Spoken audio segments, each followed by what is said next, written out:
سید الانبیاء والمرسلین وعلی آلہ واصحابہ اجمعین۔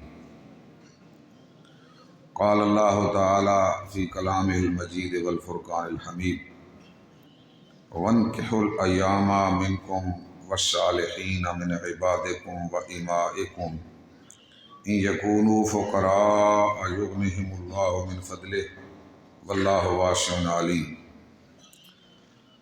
صدق اللہ مولانا العظیم وصدق رسولہ النبی الامی الکریم ونحن علی ذلک لمن الشاہدین والشاکرین والحمد للہ رب العالمین۔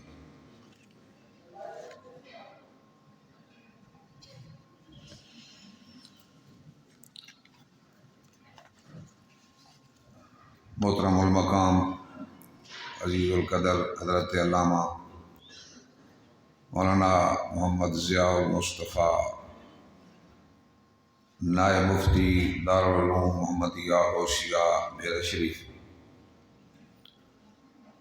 حضرت علامہ عزیز القدر جناب ڈاکٹر محمد نعیم الدین الازہری، جو اس پروگرام کی روح رواں ہیں، جملہ عزیزان ارجمند، طلباء و طالبات، آج کا میرا موضوع نکاح اور طلاق کے مسائل شرعیہ سے آگاہی ہے۔ جیسے محترم عزیزم ڈاکٹر نعیم الدین صاحب فرما رہے تھے کہ جہالت کی وجہ سے، ناواقفی کی وجہ سے معاشرے میں یہ ایک عظیم رشتہ اور بندھن، جس میں دو خاندان ہی نہیں، دو معاشرے، ان کی آپس میں جو محبت ہوتی ہے، جو تعلق قائم ہوتا ہے، جو ایک دوسرے کا لحاظ قائم ہوتا ہے، اس میں ایک سبب کہ ایک غیر قبیلہ اپنا شمار ہونے لگ جاتا ہے اور اس کو نعمتوں میں شمار کیا گیا کہ ایک آدمی جو اس قبیلے کا نہیں، وہ جب کسی قبیلے میں آ کے نکاح کر لیتا ہے تو وہ اس قبیلے کا فرد بن جاتا ہے، سارا قبیلہ اس کی پشت پناہی کرتا ہے، اس کی پشت پہ کھڑا ہوتا ہے، اور پھر ان رشتوں کو نبھانے کے لیے جو اسلام نے اصول اور ضابطے عطا فرمائے، اگر انسان ان کی پابندی کریں تو ایک بہترین نسل تیار ہوگی اور امت مسلمہ ایک ایسی مثالی قوم کے طور پہ دنیا کے سامنے نمودار ہوگی کہ جس کی مثال پیش نہیں کی جا سکتی۔ یہ ایک دائمی رشتہ ہے، عارضی نہیں ہوتا، لیکن جہالت کی وجہ سے بسا اوقات لوگ نقصان کر بیٹھتے ہیں۔ تو میں اس بارے میں اسلامی تعلیمات سے آپ کو روشناس کرانا چاہتا ہوں۔ سب سے پہلے جو میں نے آیات مقدسہ تلاوت کی ہے، اس میں اللہ کریم نے ارشاد فرمایا وَانْكِحُوا الْأَيَامَ مِنْكُمْ، کہ تم میں سے جن لوگوں کا نکاح نہیں ہوا، حکم خداوندی ہے وہ نکاح کر لیں۔ اس بارے میں دوسرا جن لوگوں کا ذکر ہوا وہ یہ ہے وَالصَّالِحِينَ مِنْ عِبَادِكُمْ وَإِمَائِكُمْ إِنْ يَكُونُوا فُقَرَاءَ يُغْنِهِمُ اللَّهُ مِنْ فَضْلِهِ، کہ تم میں سے جو غلام نیک ہیں، جو لونڈیاں ہیں، ان کے بھی نکاح کر دو۔ اب جو یہاں انسان کو کھٹکا لگا رہتا ہے، اس کا ایک حل پیش کیا جا رہا ہے کہ انسان سمجھتا ہے، ماں باپ بھی سوچتے ہیں کہ خرچہ کیسے پورا ہوگا، ذمہ داریاں کیسے نبھائی جائیں گی، لیکن ایک قرآن مجید نے جس طرف توجہ دلائی وہ یہ ہے کہ یغنہم اللہ من فضلہ ہی، کہ اگر غلاموں اور لونڈیوں کی بھی تم شادی کر دو گے نا تو اللہ رب العزت انہیں غنی فرما دے گا، واللہ واسع علیم، اللہ وسعت والا ہے، علم والا ہے۔ حضرت حسن سے کسی نے سوال کیا تو آپ نے فرمایا اس قرآنی حکم پہ عمل تم کر دو، اللہ کریم اپنا وعدہ پورا فرمائے گا، وہ غنی فرما دے گا، تو ضروریات وہ پیدا فرما دے گا۔ اس کی نعمتیں بے شمار ہیں، اللہ کریم کوئی نہ کوئی بندوبست ضرور فرما دیتا ہے۔ بہرحال بنیادی طور پر نبی کریم سرور دو جہاں صلی اللہ علیہ وآلہ وسلم نے حکم فرمایا، یا معاشر شباب من استطاع الباءۃ فلیتزوج فإنہ اغض للبصر واحسن للفرج ومن لم یستطع فعلیہ بالصوم فإنہ لہ وجاء۔ سید عالم صلی اللہ علیہ وسلم نے فرمایا، اے گروہ نوجوانہ، نکاح کر لو، شادیاں کر لو جو تم میں سے طاقت رکھتا ہے۔ کیوں؟ فَإِنَّهُ أَغَضُّ لِلْبَصَرِ، یہ نگاہ کو پست رکھنے کا ذریعہ بن جائے گا اور انسان کی شرمگاہ کی حفاظت اس سے ہوگی۔ اور جو آدمی تم میں سے یہ طاقت نہیں رکھتا تو اسے روزے رکھنے چاہیے، یہ اس کے لیے ڈھال ہوں گے، روزے شیطانی خیالات سے اسے محفوظ کرنے کا ذریعہ بن جائیں گے۔ گویا انسان کی طبی ضروریات کے لیے اسلام نے جو طریقہ عطا فرمایا اس پہ عمل پیرا ہونے میں ہی اس انسان کی سلامتی ہے۔ اللہ کریم نے جس انسان کو پیدا فرمایا، اس کی جو مشینری ہے، اس کے استعمال کے طریقے بھی ساتھ اور اس مشینری کو رواں دواں رکھنے کا طریقہ بھی بیان فرما دیا۔ اب نبی کریم صلی اللہ علیہ وسلم نے یہاں نگاہ کو پست رکھنا، اس کو پاکیزہ رکھنا، اس طرف توجہ دلائی ہے۔ تو نگاہ پاک رہے گی تو دل پاک ہوگا، دل پاک ہوگا تو نور معرفت عطا ہوگا۔ جب تک یہ نگاہ پاک نہیں ہوگی، دل میں پاکیزگی نہیں آئے گی، دل پاکیزہ نہیں ہوگا تو نور معرفت کہاں؟ ایک انسان اپنا دودھ پلید بھانڈے میں نہیں ڈالتا تو یہ نور علم کہاں آئے گا؟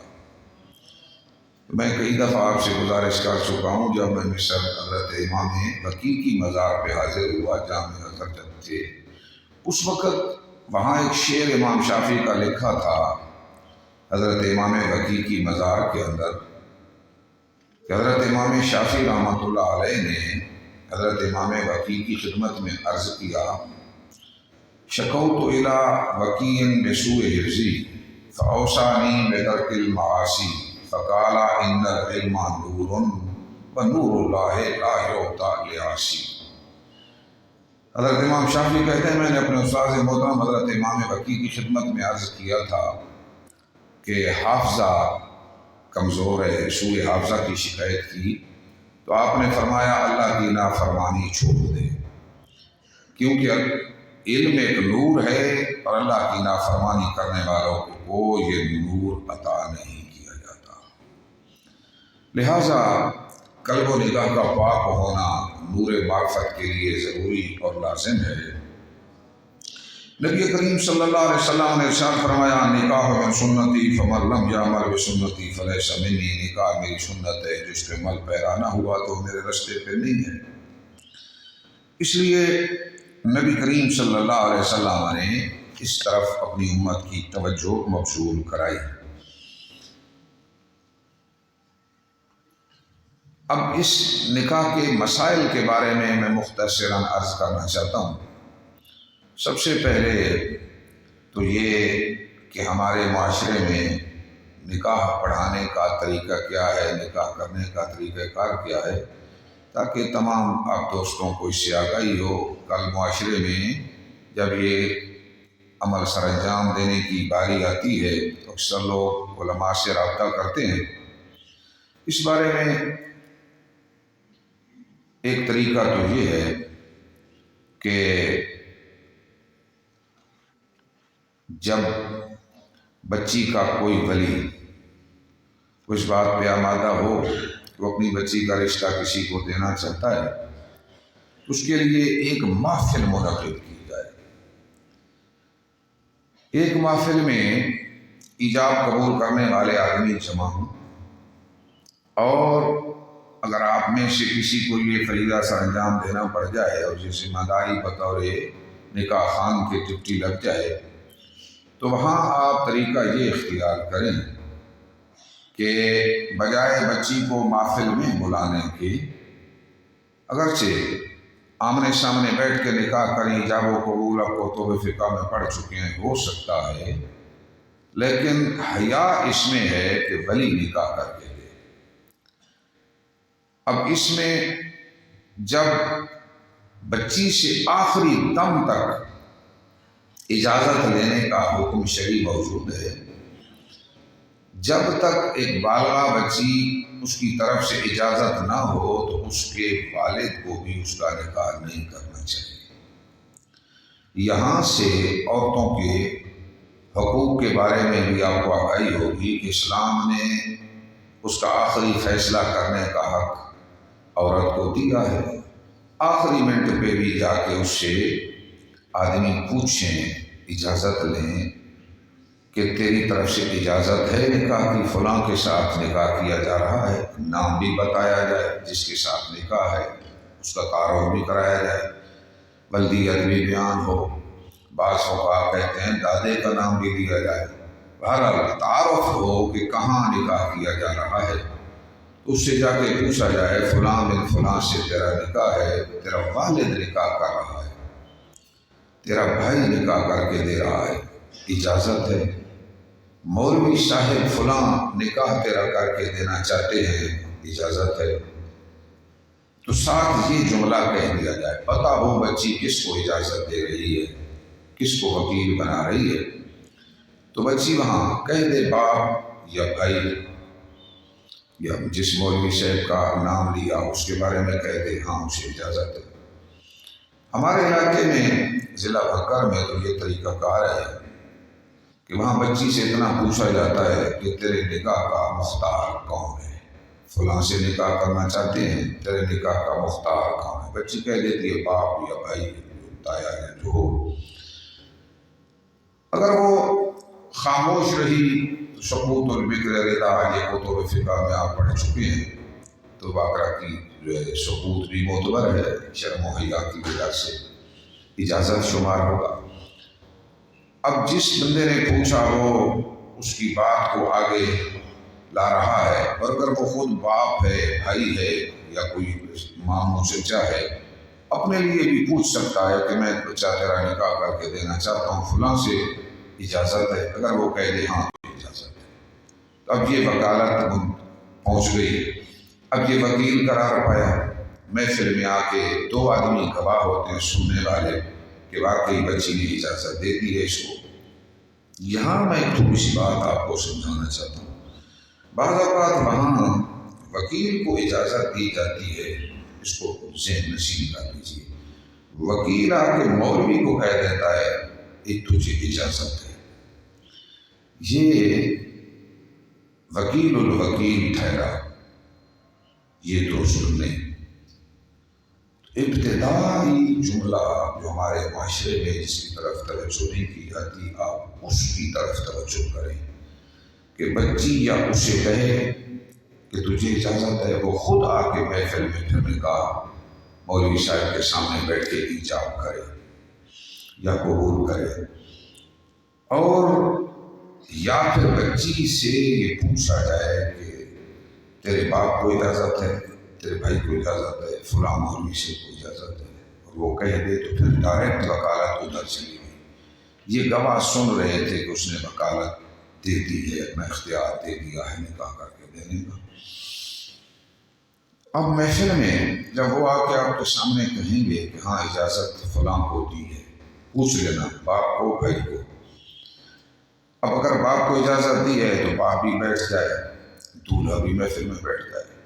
اگر دولہا موجود نہ ہو، بعض اوقات لوگ سوال کرتے ہیں کہ وہ غیر ملک ہے، اس کا باپ، چچا، بھائی، کوئی وکیل اس کی طرف سے جس کو اس نے خواہ ٹیلی فون پہ ہی وکالت دیتی ہو کہ میری طرف سے نکاح قبول کر لینا، وہ بھی محفل میں موجود ہو۔ دو بندے ایجاب اور قبول کرنے والے محفل میں ہیں۔ اب خطبہ ہو اور حق مہر کا تعین ہو، جس کی مقدار کم از کم ذہن نشین کر لو، کم از کم 10 درہم حق کے مہر ہے، آخری درجہ، اور چاندی کے حساب سے 31.5 ماشے چاندی، 31.5 ماشے چاندی قرار پائے گی۔ یہ آخری درجہ ہے، زیادہ کی کوئی مقدار متعین نہیں، جتنا زیادہ مقرر کر لیا جائے، جتنی ہستی ہے اتنا مقرر کر لیا جائے۔ آج کل لوگ مہر کو برائے نام رکھتے ہیں اور دیگر جو ہے رسم و رواج ان کو زیادہ اپناتے ہیں۔ ایسے میں مہر کا تعین ہو گیا، اب دونوں ان کو آمنے سامنے بٹھا دیا گیا۔ اب یا تو وہ خود پڑھے لکھے ہیں تو خود ایجاب و قبول کر لیں، یا وہاں مولوی صاحب جو نکاح خواہ ہیں وہ ان کو ایجاب و قبول کروائیں، اور یہ کہلوایا جائے کہ اس محفل کے روبرو ان گواہوں کی موجودگی میں اتنا حق مہر کے ساتھ تو کہے کہ اپنی بچی کا نکاح فلاں بن فلاں سے کر دیا۔ بہتر ہے اس میں اس کا کلمہ بھی کہہ دو، اس علامہ سے، اس آدمی سے نام بھی میرے ساتھ نکاح کر دیا، ماضی کا صیغہ نکاح کر دیا۔ دوسری طرف تو کہے کہ میں نے قبول کیا، تو مرد ہے وہ کہے میں نے قبول کیا۔ اگر بچی کا والد ہے تو ادھر لڑکا کہے گا میں نے نکاح کیا، تو بچی کا والد کہے گا میں نے قبول کیا۔ ایجاب و قبول ہو گیا، یہ دونوں رکن ہیں، اور اس میں تلفظ ضروری ہے، رکن ہے۔ لفظ اگر صرف تحریر کر دی گئی، دستخط کر دیے گئے، لفظ کوئی نہ بولا گیا تو نکاح نہیں ہوگا۔ اس بات کا بھی لحاظ ہونا چاہیے، سمجھ ہونی چاہیے۔ ایک طریقہ تو یہ ہے کہ درمیان میں علامہ صاحب نے ایجاب بھی کروایا، ایک شخص سے دوسرے سے قبول کروایا، اور اس طرح نکاح متحقق ہوا۔ دوسرا طریقہ یہ ہے کہ بچی کی طرف سے یہ جنرل پوچھا جائے اجازت ہے نکاح کی، اس نے کہہ دیا اجازت ہے۔ اب اس کے ذہن میں بھی تھا کہ مولوی صاحب پڑھائیں گے کہ ہاں اس طرح جس طرح یہاں رواج ہے ہمارے یہاں میرے ہی، ان کو بھی معلوم تھا۔ اب مولوی صاحب نے انہوں نے آ کے کہا کہ اجازت ہے مجملا۔ مولوی صاحب نے خطبہ پڑھا، خطبہ پڑھنا سنت ہے، خطبہ پڑھنا سنت ہے۔ اب اس میں مولوی صاحب نے کہہ دیا کہ میں نے اس فلاں بچی کا نکاح فلاں سے کر دیا، اس نے کہا میں نے قبول کیا۔ ایجاب مولوی صاحب نے کر دیا اور قبول بچے نے کر دیا یا اس کے والد نے کر دیا۔ اگر والد ہے، چچا ہے، بھائی ہے بچے کا جو محفل میں بیٹھا ہے اور لڑکا باہر ہے، یا اسی طرح لڑکی غیر ملک میں ہے اور اس کا والد محفل میں موجود ہے، یا کوئی وکیل ان کی طرف سے جس کو ٹیلی فون پہ بھی انہوں نے کہہ دیا کہ تو ہمارا نکاح کر دے گا، مولوی کو بھی اگر اجازت دے دی تو ٹیلی فون پہ وکیل بنانا جائز ہے۔ لیکن ایجاب قبول کرنے والے لوگوں کے لیے ایک مجلس شرط ہے، وہ دو آدمی جو ایک کہے میں نے نکاح کر دیا، دوسرا کہے میں نے قبول کیا، وہ دونوں ایک محفل میں۔ اگر دونوں مولوی صاحب کو اجازت دے دی، بچی والے بھی اور بچے والے بھی، والدین یا وہ خود، تو مولوی سے بھی یوں کہہ سکتا ہے کہ میں نے فلاں کی فلاں بچی، اس کا نکاح فلاں بن فلاں سے کر دیا۔ ایک آدمی یوں بھی کر سکتا ہے۔ نبی کریم صلی اللہ علیہ وسلم کی خدمت میں کسی طرح عورت نے اپنے نکاح کے بارے میں کہا تو آپ نے دوسرے مرد نے کہا کہ میرا حضور اس سے نکاح کیجیے، تو سرکار نے اسی محفل میں کہا کہ میں نے اس عورت کا نکاح اس مرد سے کر دیا۔ تو یہ طریقہ یوں ثابت ہوگا۔ وکیل الوکیل والا جملہ ذہن میں رکھیے گا کہ یہ طریقہ درست نہیں کہ وکالت کسی کو دی جائے، اختیار کسی کو دیا جائے اور وہ دوسرے کو کہہ دے تو پڑھا دے، ایسے نہیں۔ بس اس ایک خرابی کی طرف توجہ رکھنا ہے۔ جس کو وکالت ملی ہے ایجاب وہ خود کرے، ایجاب کون کرے؟ وہ خود کرے، یا قبول بھی وہی کرے جس کو اس نے وکیل بنایا ہے، دوسرے کو آپ کے وکیل نہیں بنا سکتا۔ ٹیلی فون ایک نکاح کا مسئلہ حل ہو گیا، لوگ اکثر پوچھتے ہیں جناب ویڈیو لنک کے ذریعے ہم نکاح کرنا چاہتے ہیں، ایسے نہیں ہوگا جب تک کہ ایجاب اور قبول کرنے والے آدمی ایک مجلس میں، ایک محفل میں موجود نہ ہوں۔ ٹیلی فون پہ کسی کو وکالت دی جا سکتی ہے، باپ ہے، بھائی ہے، دوست ہے، اس کو کہے میرا تو نکاح کر دے، تو وہاں وہ جو قبول کرنے والا ہے نا، مثلا لڑکے کا باپ بیٹھا ہے، لڑکا بیرون ملک ہے، دور ہے محفل سے، تو وہ یہ کہے، بچی والا کہے گا میں اپنی فلاں بچی کا نکاح فلاں بن فلاں سے میں نے کر دیا، مولوی سے کہے اس کو جملہ کہلوائے یا وہ خود کہے۔ لڑکے والا یہ کہے کہ میں نے اپنے فلاں بچے کے لیے قبول کر لیا، فلاں بچے کے لیے قبول کر لیا۔ اچھا، اگر صرف قبول کر لیا کا لفظ کہہ دیا تو محفل میں جب غلبہ اس بات کا ہے کہ فلاں آدمی سے ہو رہا ہے، فلاں بچے کا نکاح کیا جا رہا ہے، تو صرف قبول کر لیا کے جملے سے بھی نکاح ہو جائے گا۔ اب اگر کسی آدمی نے کسی کا نکاح کر دیا یا باپ نے بغیر بچی کی اجازت کے نکاح کر دیا، بچی بالغہ تھی، اب اس نکاح کی حیثیت یہ ہوگی کہ وہ اصل کی اجازت پہ موقوف ہوگا۔ اگر بچی رضامند ہو گئی، خاموش ہو گئی یا راضی ہو گئی، صراحتاً یس کر دیا یا سقوط البکر ردا کا قانون جاری ہوا، تو ایسے میں بچی نے اگر اس کو تسلیم کر لیا تو باپ کا کیا ہوا نکاح ہو گیا، کسی نے بھی کیا اور اس نے تسلیم کر لیا تو بھی نکاح درست ہو گیا۔ بعض مقامات پہ والد اس طرح بھی کر دیتے ہیں، لیکن بہتر طریقہ یہ ہے کہ پہلے اجازت لے لی جائے، لیکن اگر اجازت کہیں نہیں لی گئی اور بچی نے تسلیم کر لیا ہے نکاح کو تو بھی نکاح درست ہو گیا۔ اس میں ایک جزیہ آپ علماء کے لیے ہے، عامت الناس تو اس کو نہیں سمجھیں گے، کہ خبر کس نے دی ہے بچی کو کہ تیرا نکاح تیرے باپ نے کر دیا، تو وہاں آپ فتح القدیر شامی وغیرہ کا مطالعہ کر لینا، وہاں چاہیے یہ کہ خبر دینے والا یا خود ولی ہو یا ولی کا قاصد ہو، اور بچی چپ کر جائے تو سقوط البکر ردا کا قانون جاری ہو جائے گا، یا خبر دینے والا آدمی ایک عادل آدمی ہو،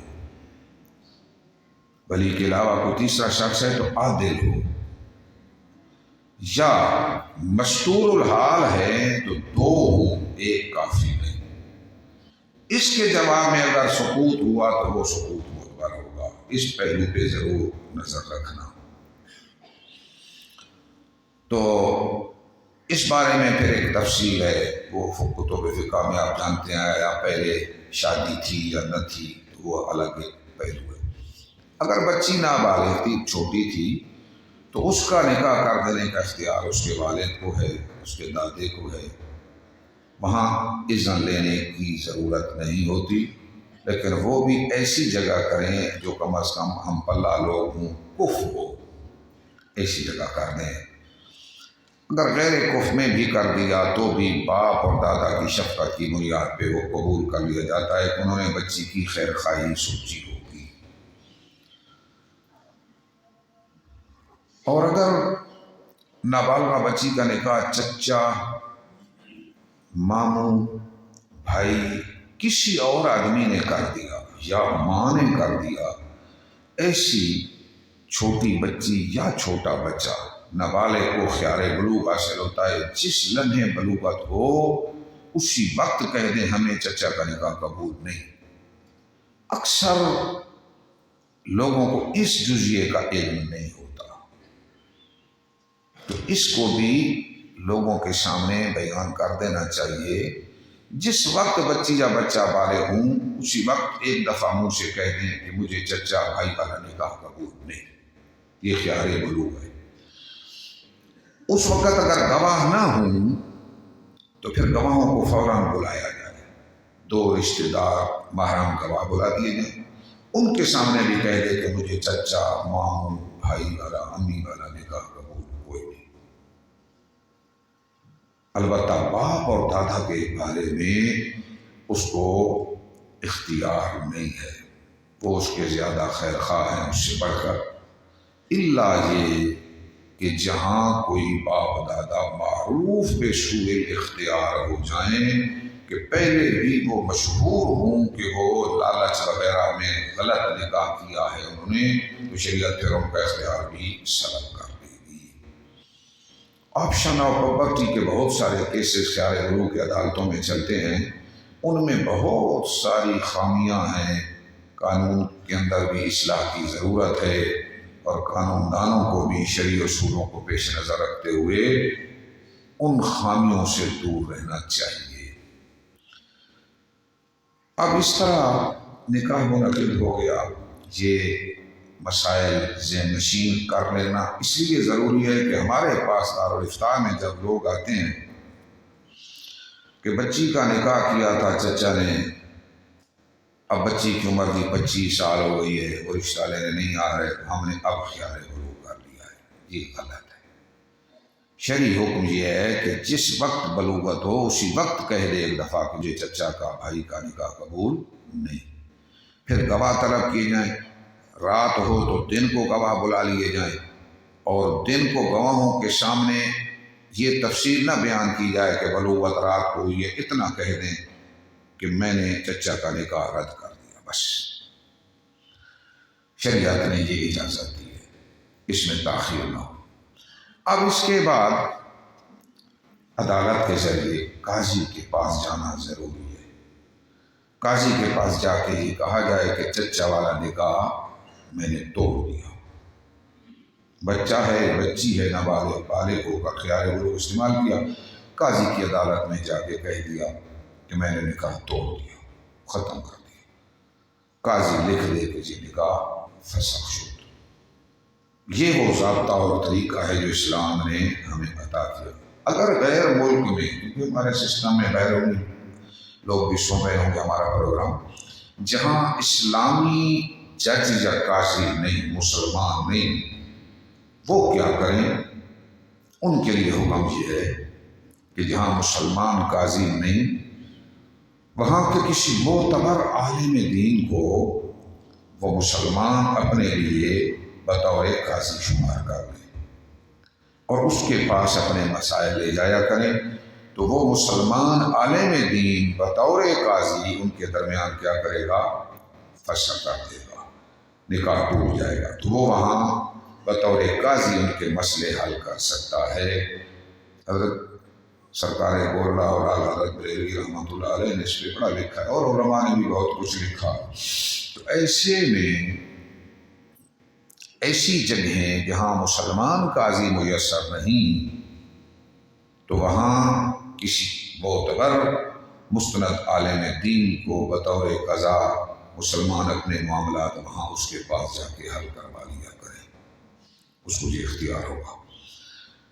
تو یہاں تک تو نکاح خیار بلوغ اس کے مسائل میں نے آپ کے سامنے بیان کر دیے۔ اب یہ جو مہر مقرر ہوا اس کا دینا واجب ہوگا، اس کا دینا واجب ہے۔ اچھا، اب نہ کوئی دے گا تو گناہ گار ہوگا، روز قیامت باز پرسوں۔ بعض شرائط نکاح نامہ میں پر کی جاتی ہیں، اور قانوناً بھی کوئی نہ کوئی شرط لکھنی چاہیے، آپ کو بھی لکھنا پڑے گی نکاح فارم پہ۔ نکاح رجسٹر پہ بھی شرائط کا خانہ موجود ہوتا ہے، ایسے میں جب وہ خانہ پر کرنے لگیں تو کوشش یہ کریں کہ جو شرائط طے ہوئی ہیں وہ ایجاب اور قبول میں ذکر نہ کریں اس محفل میں، پہلے یا بعد میں ان شرائط کو جب درج کر دیا جائے گا تو وہ شرائط معتبر ہو جائیں گی، وہ ایک شرط نہیں ہوگی، در حقیقت معاہدہ ہوگا۔ کیا ہوگا؟ تو جب کبھی اسلامی نجاتی کونسل کے تھرو ہم کوشش کر رہے ہیں کہ کچھ اصلاح فارم میں اور رجسٹر میں کروائیں کہ وہاں شرائط نکاح کی بجائے معاہدہ نکاح، وہ ہم اس کو لفظ لکھوانا چاہتے ہیں، کیونکہ آپ کو پتہ ہے کہ نکاح کے ایجاب اور قبول میں جو شرط رکھی جائے وہ رائے گاں چلی جاتی ہے۔ اب ایسے میں الگ کوئی اسٹامپ ہو، معاہدہ لکھ دیا جائے پہلے یا بعد ایجاب کے، تو وہ شرائط کے نام سے لکھی جائیں ہوگا تو معاہدہ، اس کی پاسداری بھی لازم اور ضروری ہوتی ہے، اور یہ ادا کرنا پڑتی ہیں چیزیں۔ ایک مسئلہ یہاں یہ ہے کہ نکاح فارم میں ایک خانہ ہے کہ طلاق کا حق کس کو ہوگا۔ اس خانے میں لوگ لکھ دیتے ہیں، بعض اوقات عورت کو مطالبہ ہوتا ہے کہ عورت کو یہ حق، اگر مرد اپنا حق طلاق عورت کو دینا چاہے تو دے سکتا ہے۔ مرد کسی وقت بھی، خواہ نکاح فارم میں لکھا ہو یا کسی وقت عورت کو دے دے کہ تو اپنے آپ کو طلاق دے سکتی ہے، جس طلاق کا اختیار دے گا وہی طلاق عورت استعمال کر سکتی ہے، رجی ہے، بینہ ہے، ولزہ ہے، کس کا اختیار دیا ہے۔ لیکن ایک بات جو میرے پاس پڑھتے ہیں اکثر بچے میں کو سمجھاتا ہوں کہ نکاح فارم میں اس بات کی اصلاح کی بھی ضرورت ہے کہ جب چاہے کا لفظ ساتھ لکھ دیا جائے، اذا شاءت، ورنہ اسی محفل کے ساتھ وہ اجازت مقید ہو جائے گی۔ کیوں کہ التفریض تملیک والتملیکات تقتضی جوابا فی المجلس، یہ قاعدہ آپ نے فقہیہ پڑھا ہوا ہے، اس کی روح سے جب چاہے کا لفظ ساتھ نہیں ہوگا تو یہ شرط بھی فی الحال فارم میں ناقص ہے، اس کی اصلاح کی ضرورت ہے۔ آپ جب پر کرنے لگیں تو یہ بھی ساتھ لکھنا ہوگا۔ تو یہ چند نکاح کے مسئلے تھے۔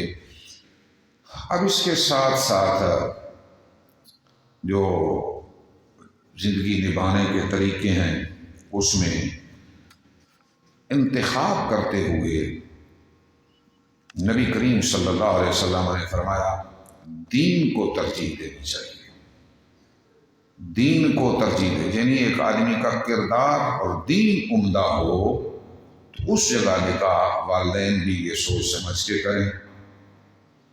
مال، جاہ و حشمت، عہدہ، آج کل اس طرف زیادہ توجہ کی جاتی ہے اور بہت سی خرابیاں اس کی وجہ سے رونما ہوتی ہیں، لیکن نبی کریم صلی اللہ علیہ وسلم کی منشا یہ تھی کہ دینی پہلو کو ترجیح دی جائے انتخاب میں۔ حضرت حسن کہتے ہیں اپنی بچی کا نکاح ایسی جگہ کرو کہ جس کے دل میں تقوی، اللہ کا خوف موجود ہو۔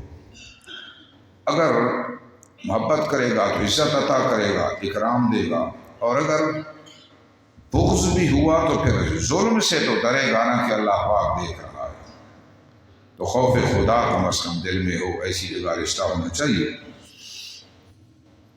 اب اس میں عورت بھی ایسی ہو کہ اس کی صرف یہ ہو کہ دنیا متاع، حضور سید عالم صلی اللہ علیہ وسلم نے ارشاد فرمایا، مسلم شریف کی حدیث ہے، دنیا متاع وخیر متاع دنیا المرأة الصالحہ، کہ دنیا ایک متاع ہے اور دنیا کے ساز و سامان میں سب سے بہتر یہ ہے کہ نیک خاتون میسر آئے۔ تو نکاح عورت کو یہ ہے کہ وہ بھی اس کے والدین بھی تقویٰ کو پیش نظر رکھیں، ایسا آدمی تلاش کرے، اور مرد بھی یہ خیال رکھے کہ مرأة صالحہ کی تلاش کرے، نیک خاتون ہو۔ تو اس میں حضور فرماتے ہیں یہ دنیا کی بہترین متاع ہے، سب سے بہتر متاع ہے، اور اس میں شک بھی کوئی نہیں کہ اگر نیک خاتون ہوگی تو روزانہ ٹینشن کا باعث نہیں ہوگی، تو بات بات پہ اس کے لیے سہولت فراہم کرے گی، اس کے معاملات میں آسانی لائے گی، ورنہ صبح بھی ٹینشن، شام کو بھی ٹینشن، دن کو بھی ٹینشن، نہ ساز و سامان کی حفاظت نہ اور کسی بات میں، تو وہ روزانہ پھر یہ رشتے پھر دوام اختیار نہیں کر سکتے۔ ہمارے پاس اکثر اس قسم کے کیسز آتے ہیں کہ جس کی وجہ سے پھر یہ رشتے ٹوٹ جایا کرتے ہیں۔ اچھا،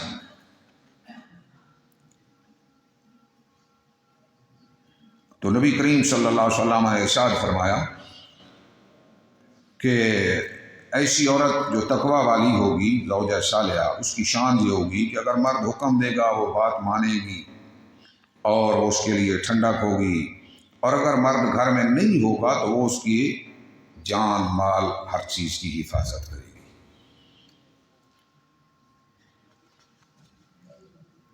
پھر ایک بات اس کا بھی لحاظ رکھنا چاہیے، یہ تھوڑی ریلیٹڈ ہے ایک لحاظ سے، کہ نبی کریم صلی اللہ علیہ وسلم نے ارشاد فرمایا کہ ایسی عورتیں جو بن سنور کر بے پردہ ہو کر باہر نکلتی ہیں اور پردہ داری کا لحاظ نہیں کرتی، وہ شر و نساء قوم ہیں، وہ بدترین عورتیں ہیں۔ تو اس لیے عورت اگر اس بات کا خیال رکھے کہ پردہ داری کا، حیا کا خیال رکھے، اور ایسی جگہ نہ دیکھے نہ جائے جو شرعاً اس کے لیے اجازت نہیں ہے، تو ان رشتوں کو پھر دوام حاصل ہو جاتا ہے۔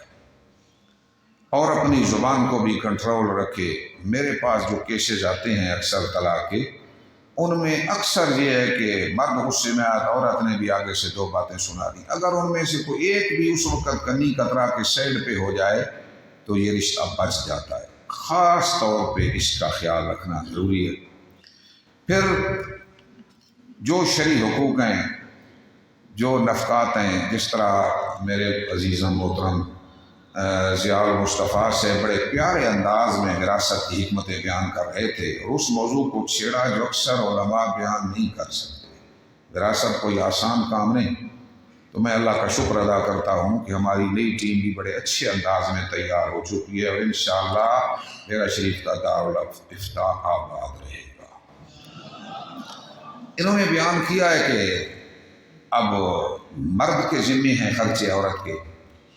اس اعتبار سے ایک چھوٹی سی بات بیان کر کے میں اس موضوع کو ختم کر کے طلاق کی طرف جاتا ہوں کہ لندن میں ایک ہوٹل میں مسلمان لڑکیاں اور چائنیز لڑکیاں جمع ہو گئیں، تو وہاں چائنی لڑکیوں نے مسلمان لڑکیوں سے کہا کہ تم خوش قسمت ہو کہ تمہارے مذہب نے تمہارا سارا خرچہ تمہارے یا باپ پہ ڈال دیا ہے، یا تمہارے خاندان پہ ڈال دیا ہے، تمہارے بھائیوں پہ ڈال دیا ہے، لیکن ہمارے ہاں ہمیں خود کمانا اور خود کھانا پڑتا ہے، یہ پاپڑ بیلنے پڑتے ہیں ہمارے لیے۔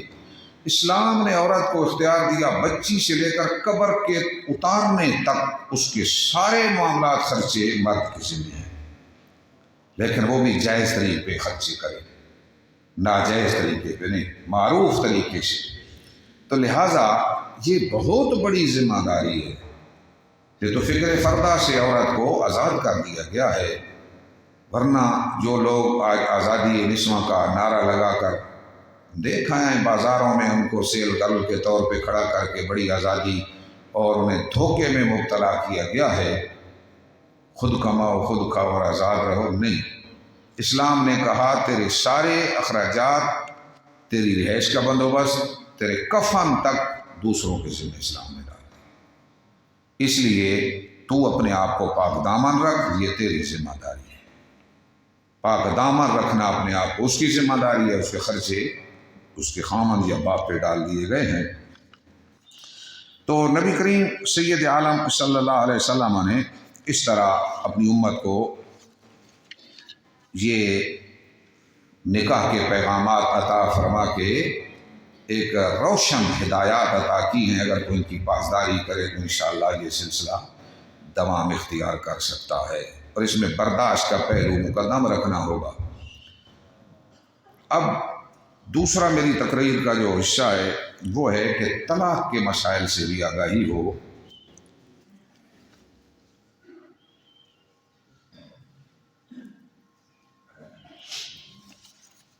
اب اس میں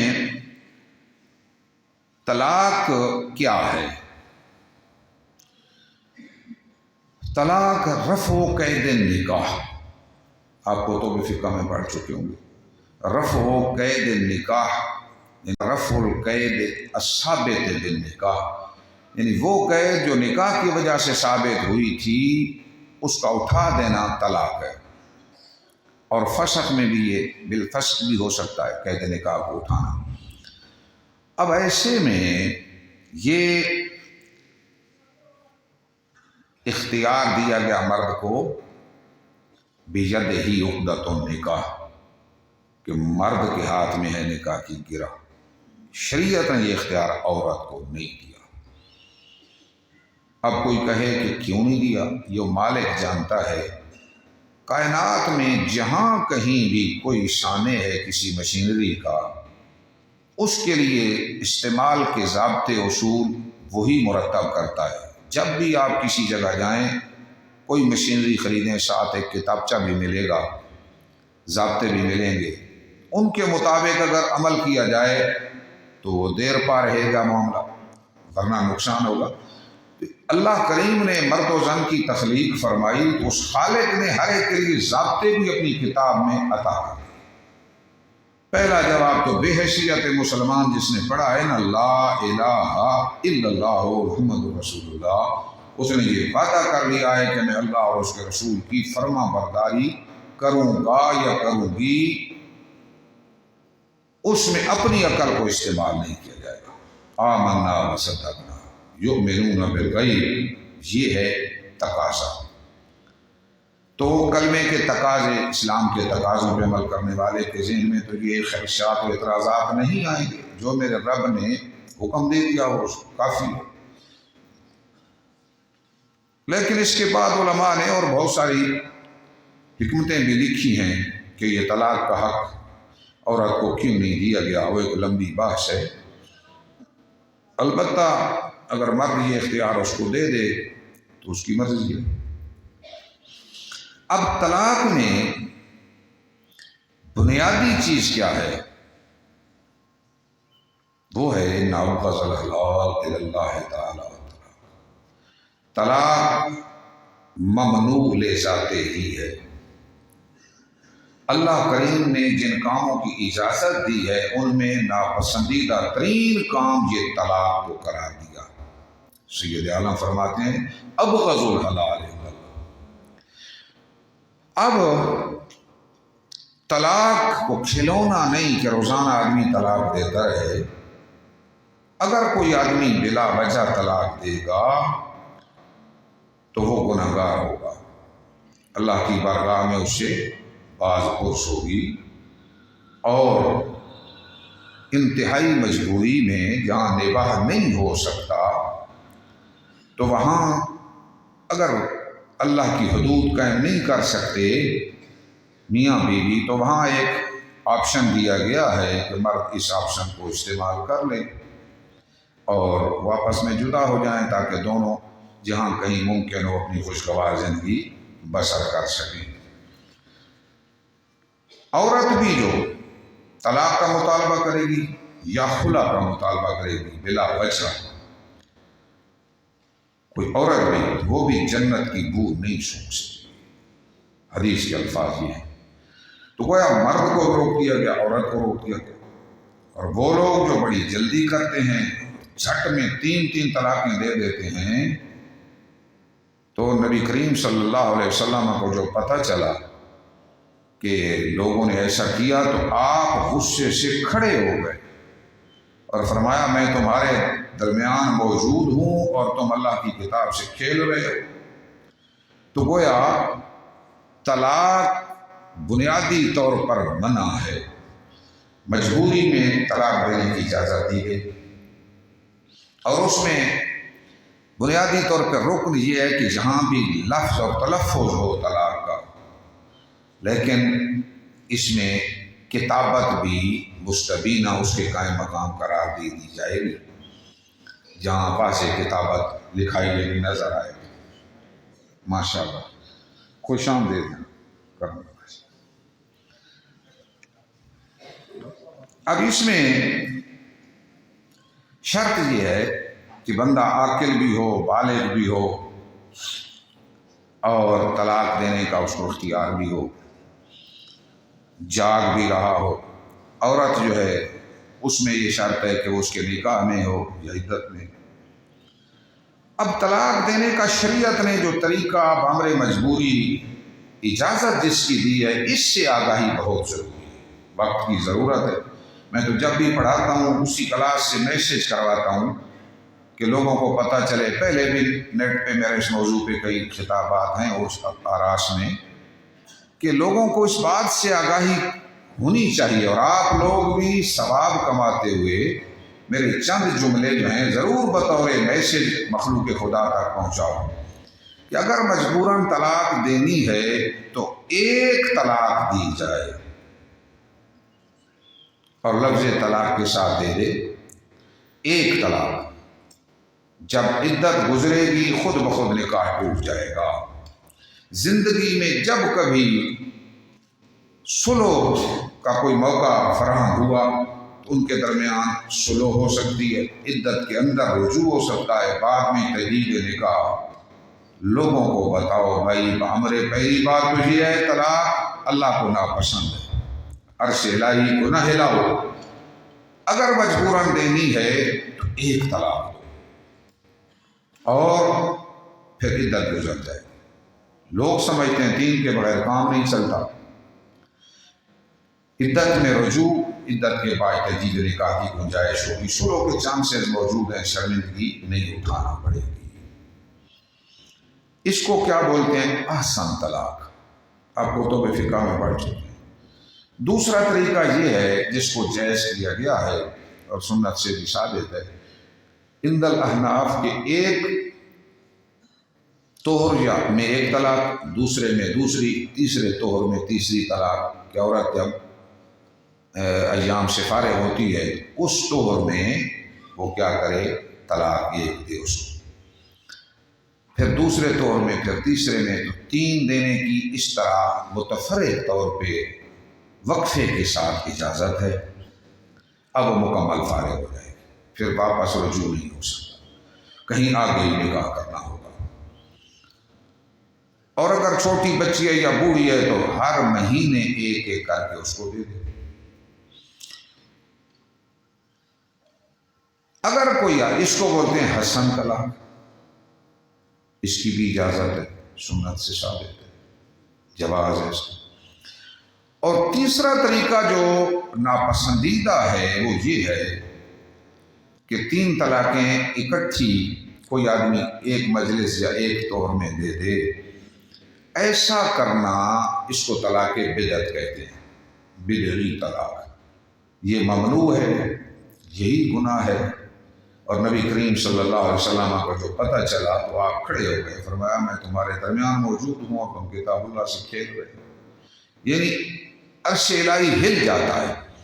تو لہٰذا طلاق بدعت کی اجازت نہیں، اور یہی سب سے آج کی اس عنوان میں یاد رکھنے والا پوائنٹ ہے کہ لوگوں کو ازبر کرا دو بھائی 3 طلاقیں اکٹھی نہ دیا کرو، نہ دیا کرو، نہ دیا کرو۔ حضرت فاروق اعظم کے دور میں اگر کوئی آدمی 3 طلاقیں اکٹھی دیتا آپ اس کو کوڑے لگاتے۔ میں نے یہ روایت بھی اور یہ حکم بھی لکھ کر اسلامی نظریاتی کونسل کو پچھلے دور میں بھیجا تھا، کیونکہ جس طرح نکاح کا فارم وہاں تیار انہوں نے کیا ہے 2 سال سے تجاویز چل رہی ہیں اسلامی زراعتی کونسل میں کہ طلاق کا بھی فارم تیار کیا جائے۔ عرضی نویس حضرات غلطی کرتے ہیں، آدمی غصے ہو کے آیا، اکٹھی ساری طلاقیں ایک پرت پہ لکھ دیتے ہیں، یا دوسری چالاکی یہ ہے کہ پرت 3 لیکن ایک ہی وقت میں الگ الگ ایک تینوں پہ لکھ کر دے دیتے ہیں۔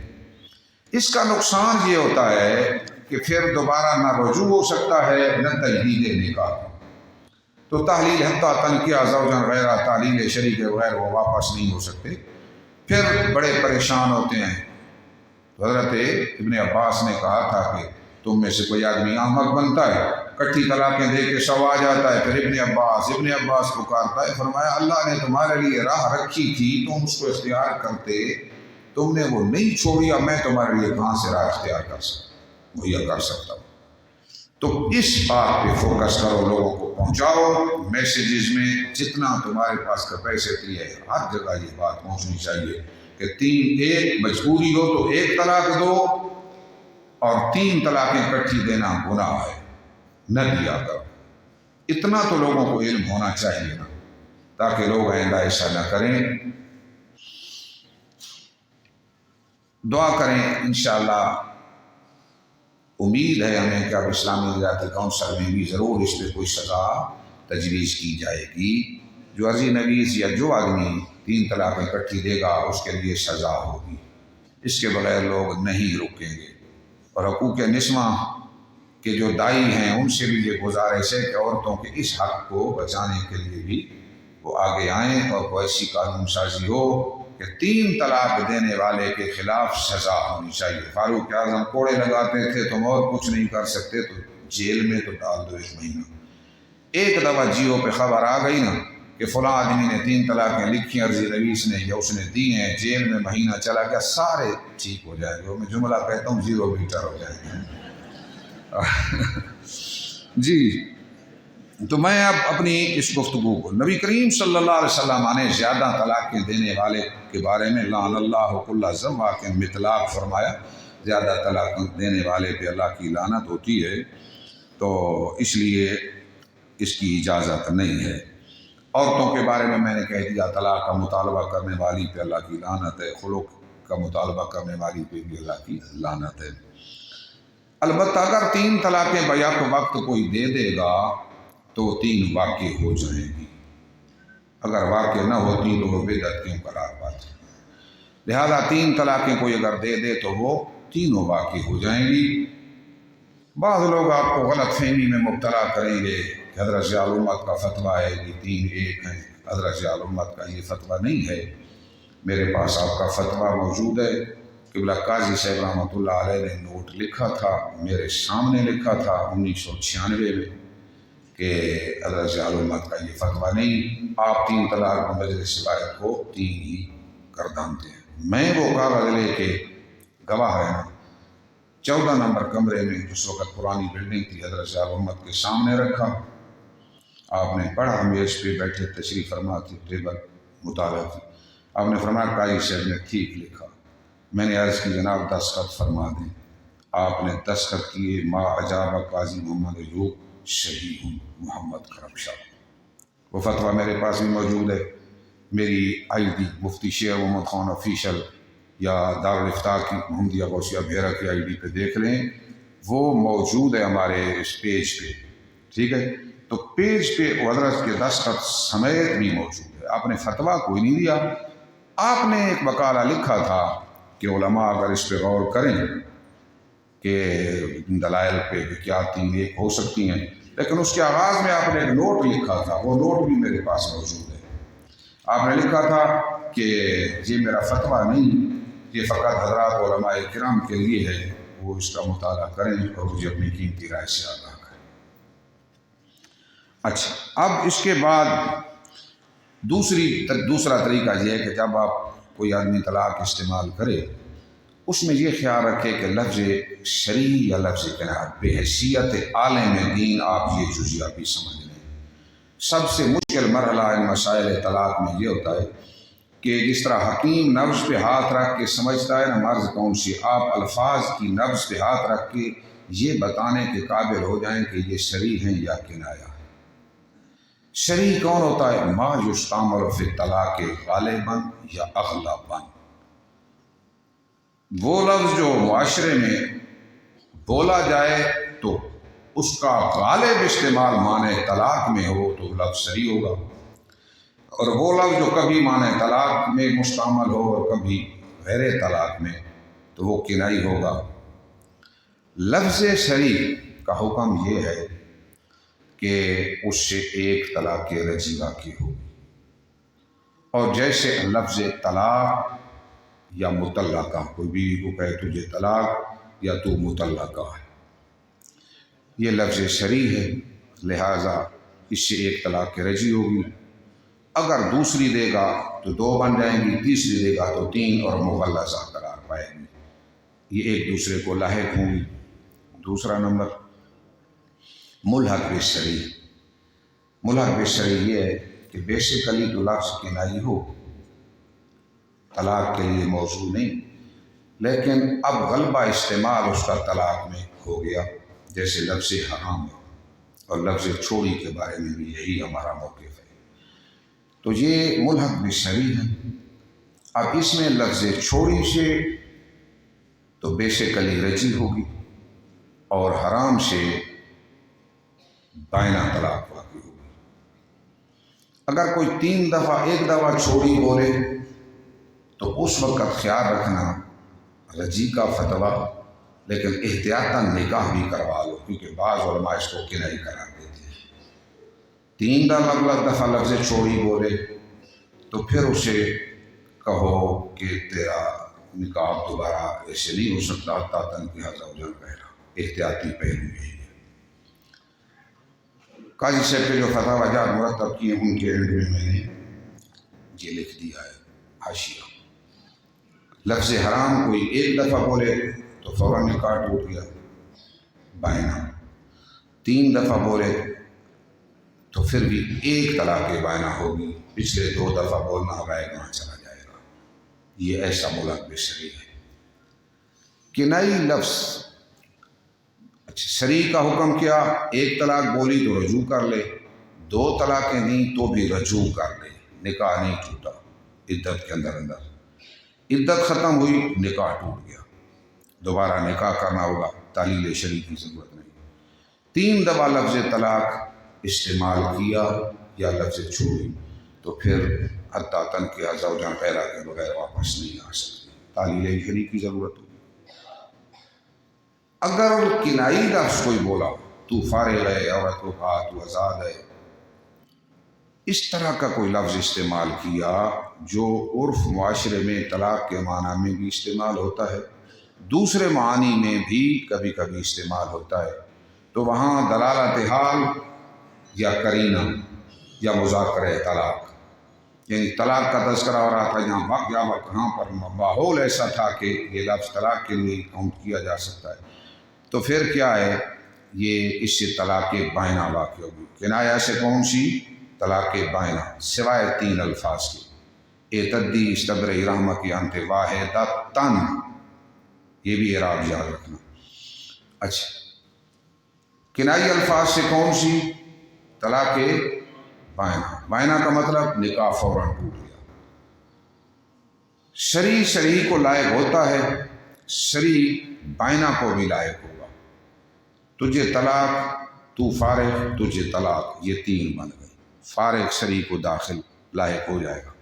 لیکن اگر کوئی بیوی کو کہتا ہے تو فارغ ہے، فارغ ہے، فارغ ہے، تو یہ پچھلا پہلے کو لاحق نہیں ہوگا، تو آزاد ہے، آزاد ہے، آزاد ہے، پچھلا پہلے کو لاحق نہیں ہوگا، کیونکہ وہ قاعدہ معروفہ پڑھ چکے ہیں، السریع یلحق السریع والبائنہ والبائنہ یلحق السریع لا البائنہ الا اذا کان معلقا، یہ بھی یاد رکھنا۔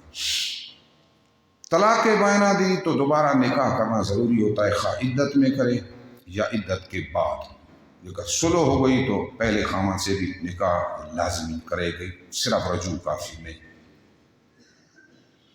اگر کوئی کنائی لفظ بولے اور وہاں مذاکرہ بھی نہ ہو، قرینہ بھی نہ ہو، قسم اٹھا دے کہ میری مراد طلاق نہیں تھی، تو اس کی قسم بھی قبول کر لیں گے۔ بعض ایسے الفاظ ہیں کتابوں میں کنائی لکھے ہوئے ہیں لیکن ہمارے عرف میں کبھی بھی معنی طلاق میں مستعمل نہیں ہوتے، ان کو ہم کنائی بھی کاؤنٹ نہیں کریں گے باوجود ہے کہ کتابوں میں موجود ہوں، کیونکہ کنائی کی تعریف میں ہمارے عرف میں وہ نہیں آ سکتے۔ جیسے تو چلی جا یا دفع ہو جا، یہ لفظ ہمارے عرف میں طلاق کے لیے نہیں ہے۔ اب کنائی کے بعد نکاح، اگر 3 طلاقیں دے دیں تو اس کا حکم یہ ہے کہ حتیٰ تنکح زوجا غیرہ کے بغیر واپس نہیں آ سکتی۔ تو یہ چند چیزیں ہیں جو آپ کے سامنے۔ ایک بات آخر میں جلدی بتا دیتا ہوں، بہت ساری باتیں تھیں لیکن چلو فی الحال میں ایک نکتہ، اضافۃ الطلاق الی المرأۃ شرط ولو کان مانہیا، یہ لکھ لو اپنی کاپیوں پہ، اضافۃ الطلاق الی المرأۃ شرط ولو کان مانہیا کالخطاب والاشارۃ والنیت۔ لہذا اس اہم پوائنٹ کو دماغ میں رکھنا ہوگا کہ اگر نیت میں بھی ہوا نا، طلاق کا لفظ کہا، طلاق نیت میں ہوا اپنی بیوی کو دے رہا ہوں، علامہ شامی کہتے ہیں عرفاً یہ لفظ جب بولا جاتا ہے تو بیوی کو طلاق دینے کے لیے ہوتا ہے، طلاق پڑ جائے گی، سمجھ آ گئی؟ تو لہٰذا اضافۃ الطلاق الی المرأۃ میں بعض علماء اضافت لفظی غلطی سے سمجھتے ہیں، مسئلہ یہ ہے کہ معنوی اضافت بھی کافی ہے، اگر نیت میں بھی ہوا تو بھی طلاق واقع ہو جائے گی۔ اللہ تعالیٰ محفوظ رکھے اور لوگوں کو یہی پیغام دیتے رہو کہ طلاق دینے سے اجتناب کرو، یہ ممنوع ذاتے ہی ہے، مشروع غیرے ہی ہے، ذاتاً ممنوع ہے، بس مجبوری کے تحت اس کی اجازت ہے، اور اگر دینا پڑ جائے تو ایک دیں، 3 طلاقیں اکٹھی نہ دیا کریں، یہ گناہ ہے، اللہ ناراض ہوتا ہے۔ اللہ تعالیٰ ہمیں اپنی شریعت پہ اور محبوب کی شریعت پہ عمل کرنے کی توفیق عطا فرمائے۔ وآخر دعوانا الحمدللہ۔